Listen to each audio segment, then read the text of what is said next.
Kesultanan Buton adalah kerajaan Islam yang pernah berdiri di Bau-Bau, Sulawesi Tenggara, antara abad ke-16 hingga abad ke-20. Selama berkuasa, kesultanan ini memiliki sistem pemerintahan dan undang-undang yang berbeda dari kerajaan-kerajaan di Nusantara.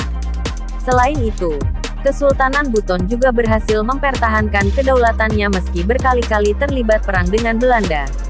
Sejarah berdirinya, Kerajaan Buton pertama kali didirikan pada 1332 m. Namun, kala itu belum mendapatkan pengaruh Islam. Pada awal pemerintahannya, kerajaan ini diperintah oleh dua penguasa perempuan, yaitu Wakaka dan Bulawambona. Setelah itu, secara berturut-turut kekuasaan dilanjutkan oleh Raja Batara Guru, Raja Tuarade, Raja-Raja Mulaye, dan Raja Murhum. Pada periode kekuasaan Raja Murhum inilah, pengaruh Islam mulai masuk dan kerajaan resmi berubah menjadi Kesultanan Buton.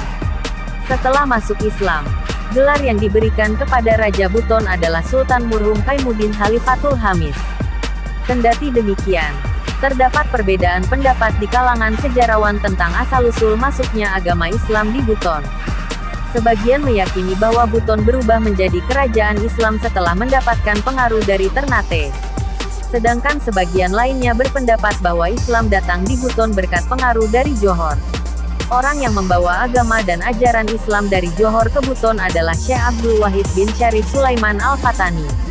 Sesampainya di Buton, Syekh Abdul Wahid mengislamkan Raja ke-6 yang bernama Timbang-Timbangan atau Laki Lapotan, yang lebih dikenal sebagai Raja Halu Oleo. Setelah masuk Islam, Raja Halu Oleo bergelar Ulil Amri dan menggunakan gelar khusus, yaitu Sultan Kaimuddin. Terlepas dari perbedaan pendapat tersebut, para sejarawan sepakat bahwa kerajaan Buton resmi menjadi kerajaan Islam pada abad ke-16. Berbeda dari kerajaan-kerajaan di Nusantara yang menerapkan monarki absolut, bentuk pemerintahan Kesultanan Buton adalah monarki konstitusional. Sehingga, pada periode kerajaan berubah menjadi kesultanan, demokrasi memegang peranan penting. Sultan bukan diwariskan berdasarkan keturunan saja, tetapi dipilih oleh Siolimbona, yakni dewan yang terdiri dari 9 orang penguasa dan penjaga adat Buton. Selain itu, kesultanan ini memiliki undang-undang sendiri, lengkap dengan badan-badan yang bertindak sebagai legislatif, yudikatif, dan eksekutif. Badan-badan yang dimaksud adalah Sarapangka eksekutif, Saragau legislatif, dan Sarabitara yudikatif. Undang-undang di Kesultanan Buton disebut Murtabat 7, yang diresmikan oleh Sultan Laelangi tahun 1597 sampai tahun 1631, dan digunakan hingga kesultanan dihapuskan. Uniknya, hukum di Kesultanan Buton ditegakkan bagi semua orang, tidak hanya rakyat jelata tetapi juga pejabat istana atau bahkan sultan sekalipun. Terbukti, selama 4 abad berdiri, terdapat 12 Sultan Buton yang dihukum karena melanggar undang-undang. Kesultanan Buton juga memegang 5 falsafah hidup, yakni agama Islam, sara, pemerintah, liku, negara, karo, diri pribadi, rakyat, dan arataa, harta benda. Masa kejayaan Kesultanan Buton. Pada masa kejayaannya, Kesultanan Buton pernah menguasai Pulau Buton dan beberapa wilayah di Provinsi Sulawesi Tenggara. Untuk mendukung pemerintahannya, Kesultanan ini menjalin hubungan baik dengan kerajaan-kerajaan di Sulawesi dan Pulau Jawa. Hubungan itu membuat perekonomian Kesultanan Buton berkembang pesat, terutama dalam sektor perdagangan. Terlebih lagi, Buton termasuk wilayah strategis, yang sering dilalui oleh kapal dagang dari mancanegara. Selain itu, produksi rempah-rempahnya juga meningkat tajam.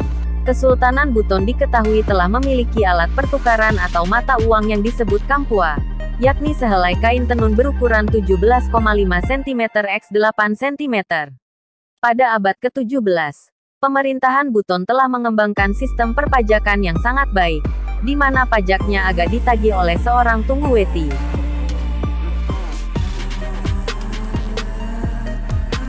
Unggul melawan VOC. Sejak awal abad ke-17, Kesultanan Buton telah menyepakati perjanjian dengan VOC.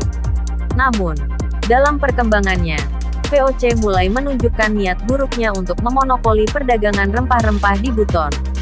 Alhasil, Hubungan keduanya pun memburuk hingga berujung pada serangkaian peperangan yang menewaskan banyak korban. Kendati demikian, Kesultanan Buton berhasil mempertahankan kerajaannya dari gempuran VOC. Bahkan sampai akhir pun Belanda tidak dapat menguasai Buton. Runtuhnya Kesultanan Buton.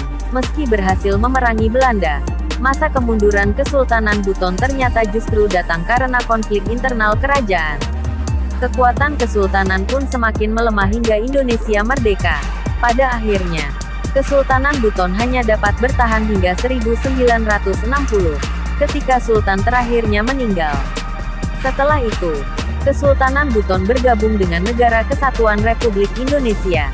Peninggalan Kesultanan Buton, Benteng Keraton Buton, Istana Malige, Kasulana Tombi, Masjid Agung Keraton Buton, Masjid Ogena, Kampua. Referensi, Prasetyo, Denny, 2009. Mengenal Kerajaan-Kerajaan Nusantara, Yogyakarta, Pustaka Widyatama.